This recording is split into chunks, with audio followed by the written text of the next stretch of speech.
Glória a Deus, bom dia a todos, a paz do Senhor para todos que estão ouvindo esse áudio.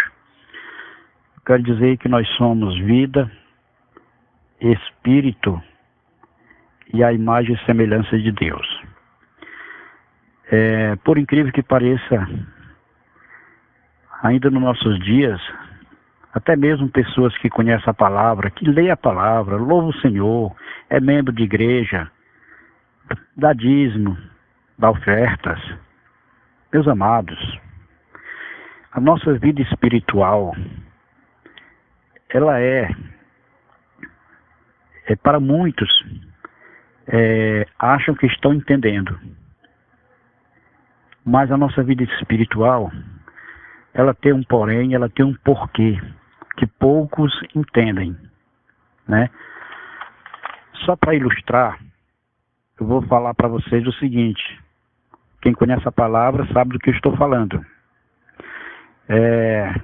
Nós sabemos que no Velho Testamento, Deus mandou fazer aquele templo para poder habitar no meio do seu povo. Não é assim? Então, essa foi a maneira que Deus achou para habitar no meio deles, do seu povo.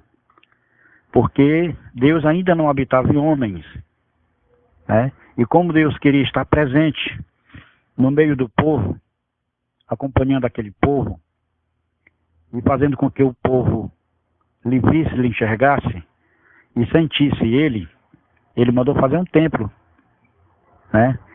Deu todas as coordenadas para fazer o templo, né? Os utensílios, tudo que precisou, Deus deu as coordenadas e fizeram o templo. Não é isso? E antes Deus já tinha dado as tábuas da lei, os 10 mandamentos, né? Para que o povo se endireitasse, para que o povo tivesse entendimento, para que o povo andasse em obediência. Só que, mesmo assim, o povo era desobediente, era teimoso, e não é diferente dos nossos dias. Ser humano é complicado, ser humano é ser humano. São poucos que entendem o que Deus quer com o homem, né? Às vezes a pessoa entende, mas não entende por completo, na íntegra. Entende algumas coisas e outras não, né? Então, como eu disse, Deus, depois que entregou os 10 mandamentos, mandou Moisés passar para o povo, né? Como eu disse, só que o povo continuou pecando.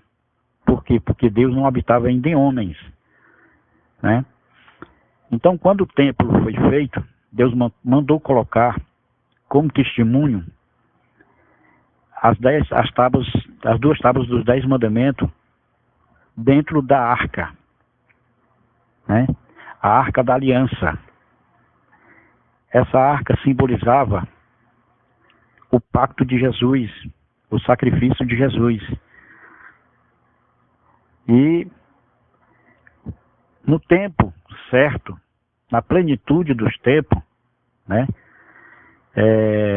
Jesus veio, Jesus nasceu, se fez homem, despojou-se da sua glória celestial, né?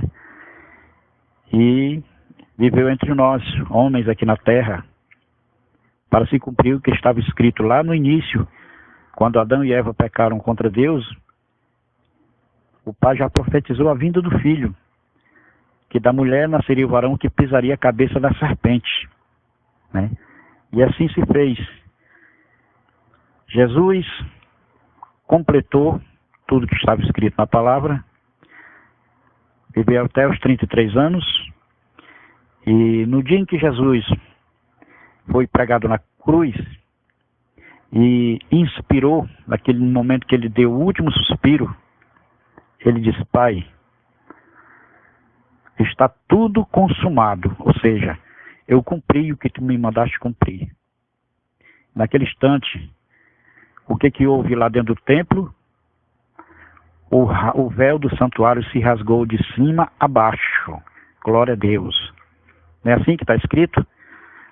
A terra tremeu, houve trevas sobre a terra, né?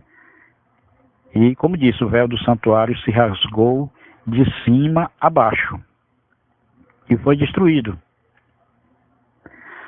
Em seguida, com o passar do tempo, os homens vieram, atacaram o templo e destruíram o templo, né? Como nós sabemos, o Império Romano destruiu o templo de Israel e só ficou só aquelas ruínas. Aquele muro, chamado hoje, conhecido por nós, o Muro das Lamentações. Realmente, muitos estão lá lamentando o tempo que perdeu, o tempo que foram desobedientes, o tempo que rejeitaram o Messias, né? O certo é que Jesus rasgou o véu do santuário, destruiu, para nós termos acesso direto ao Pai, que antes o sacerdote tinha que entrar lá dentro do templo, que se preparava antes, para fazer o sacrifício. E como Jesus se cumpriu tudo nele, né? Primeiramente, como disse, o santuário, o véu se rasgou de alto a baixo. Em seguida, o templo foi destruído pelos homens, pelo Império Romano. E hoje Deus habita onde? Em homens. Não é isso? Mas como isso aconteceu? Pois quer dizer que diante disso nós somos o quê? Somos hoje templo, morada e habitação do Espírito Santo. E como isso aconteceu? Quando foi que Deus inaugurou esse dia, esse templo? Esse dia foi inaugurado no dia de Pentecostes. Porque até aí então, Jesus foi para o Pai e disse: enviarei o Paráclito, enviarei o Consolador. Eu vou para o Pai, mas enviarei o Consolador. Para quê? Para que habitassem, não mais em templos feitos por mão de homens, mas sim no próprio homem. E isto foi inaugurado no dia de Pentecostes, em que o Espírito Santo desceu sobre aqueles homens que estavam há dias se preparando, há dias esperando, como Jesus disse, que não saíssem de Jerusalém até que do alto se cumprisse o que estava escrito. E assim eles obedeceram e fizeram. E naquele dia se cumpriu, né, tudo o que Jesus falou. O Espírito Santo desceu e passou a selar homens e mulheres, glória a Deus, como foi visto. O Espírito Santo veio e eram vistos como línguas de fogo repartidas entre eles. Glória a Deus. Por isso agora, aleluia, por isso agora, toda adoração, Deus quer de você agora toda adoração. É isso? Quando a gente começa a adorar a Deus, quando a gente começa a suplicar a sua presença, nós sentimos. Por quê? Porque nós somos lugar de Deus, templo e morada do Espírito Santo. Não é isso? Que bom que os homens tivessem esse conhecimento, que bom que os homens tivessem essa consciência. Mas as pessoas hoje vivem, mesmo conhecendo a palavra, mesmo conhecendo as escrituras, vivem vacilantes, têm uma fé vacilante. Ora se firmam, ora se alegram, ora nos louvam, mas quando vê os problemas, quando vê as lutas, as provas, as pessoas se abatem, se entristecem e se esquecem que são templos, morada e habitação do Espírito Santo e que precisam clamar, que precisam glorificar o seu nome. Porque Deus só pode se fazer presente se você quiser. Se você abrir a porta do coração, Ele vai entrar e vai fazer morada. Glória a Deus. É por isso que eu digo que temos que todos os dias estar nos pés do Senhor, pedindo as suas misericórdias, louvando o seu santo nome, sendo obediente, sendo constante e entendendo que Deus quer fidelidade, que Deus quer que a gente seja santo como Ele é santo. Nós temos que buscar, nós temos que nos separar e pagar um preço pela nossa vida espiritual. Por quê? Porque o nosso arqui-inimigo, ele luta para que você não alcance esse objetivo. Ele luta, ele bota obstáculo, ele bota empecilho, ele faz de tudo para você tropeçar e não se levantar. É assim que ele faz. Mas ele sabe que aquele que acordou, aquele que entende que hoje ele é morada, templo e habitação do Espírito Santo, ele jamais vai derrotar. Ele vai tentar, mas não vai conseguir. Glória a Deus. Então é isso, meus amados irmãos e irmãs. Vamos nos levantar. Vamos levantar clamor a Deus. Vamos viver na fidelidade de Deus, buscando Ele sinceramente, como Ele disse, aqueles que adoram o Pai, adoram o Espírito e verdade, onde quer que estejam. Aonde quer que estejam. Se você estiver, aonde quer, dentro de um ônibus, no seu trabalho, aonde quer que você esteja, se por alguns momentos você puder fechar os olhos e dar um glória a Deus só no Espírito e buscar Ele, você vai sentir Ele vindo ao seu encontro. Se você não puder fechar os olhos, mas mesmo assim você se liga com Ele, glorifica Ele, agradece Ele e clama a Ele, pode ter certeza que Ele também vem ao seu encontro. E é assim que nós devemos viver, constantemente em espírito, adorando, agradecendo, servindo, sendo fiéis. É assim que seremos vitoriosos.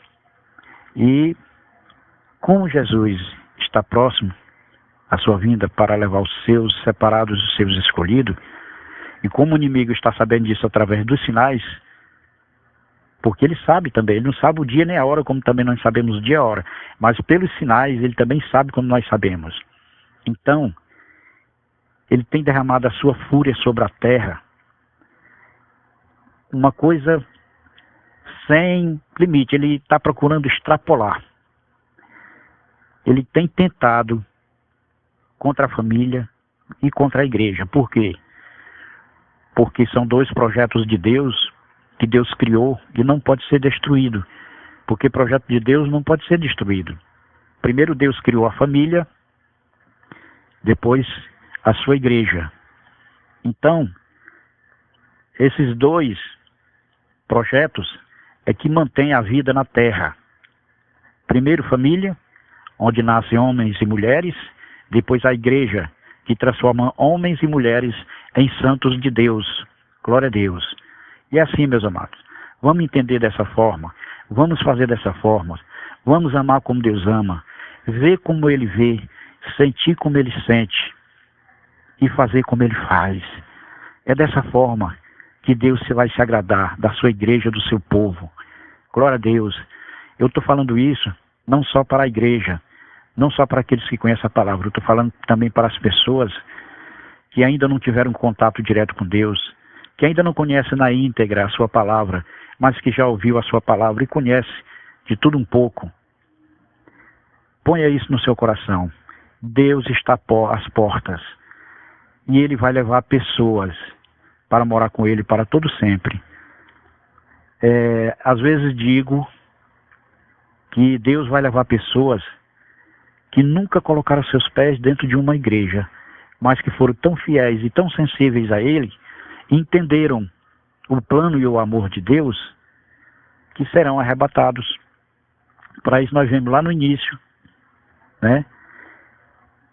Pessoas sendo arrebatadas. Deus levou Enoque, né, para viver com Ele. Deus levou Elias, arrebatou Elias. Esses dois não experimentaram a morte. E eu creio que também Moisés foi arrebatado, porque foram os três que apareceram na transfiguração diante de Jesus e os apóstolos viram eles. Então, Foram homens que entenderam a mensagem de Deus, entenderam o elo de Deus, entenderam o propósito de Deus para as suas vidas, e por isso foram fiéis, e por isso amaram a Deus também, a ponto de Deus se agradar, a ponto de Deus se alegrar. Faça assim também, busque a Ele, dobre seu joelho. Deus, Ele ama a todos, independente de conhecer a sua palavra ou não. Deus, Ele é a essência do próprio amor. Faça isso, dobre o seu joelho, clame a Ele, feche os seus olhos e espere Deus falar com você também. Ele vai falar com você também. É dessa forma que Deus quer se unir a nós. Quando nós, no silêncio do nosso quarto, nas madrugadas, nós dobramos nossos joelhos, nós glorificamos a Ele, agradecemos a Ele e clamamos a Ele. Deus se alegra daqueles que o buscam em espírito e verdade, daqueles que o servem, daqueles que amam, porque também está escrito, né? Todo mundo sabe, todo mundo conhece, todo mundo já ouve falar. Jesus resumiu os 10 mandamentos. Disse: amarás a Deus sobre todas as coisas e ao próximo como a ti mesmo. Quando você ama o seu próximo, você está amando a Deus, porque esse amor não vem do homem, esse amor vem de Deus. É Deus que injeta esse amor em nós. E nós só amamos o próximo quando amamos a Deus também, e vice-versa. E quando amamos a Deus e amamos o próximo, também nos amamos. Porque quem é que quer o mal de si mesmo? Ninguém. E aquele que não quer o mal de si mesmo, quer ser tratado, né? Trata o seu próximo como ele deseja ser tratado. Glória a Deus. E é esta palavra que eu tenho para vocês. Que Deus abençoe, que Deus guarde a todos, que Deus tenha misericórdia de nós, que Deus implante em nós, injete em nós o seu amor, a sua unção, a fé, a esperança. Glória a Deus. Para que sejamos vitoriosos, para que sejamos santos e irrepreensíveis diante de Deus. Glória a Deus. Eu louvo a vida, aliás, eu louvo a Deus pela vida de todos. Glória a Deus. Louvado seja o nome do Senhor. A paz do Senhor para todos. Que a paz de Deus, que excede todo entendimento, seja com todos, em nome de Jesus.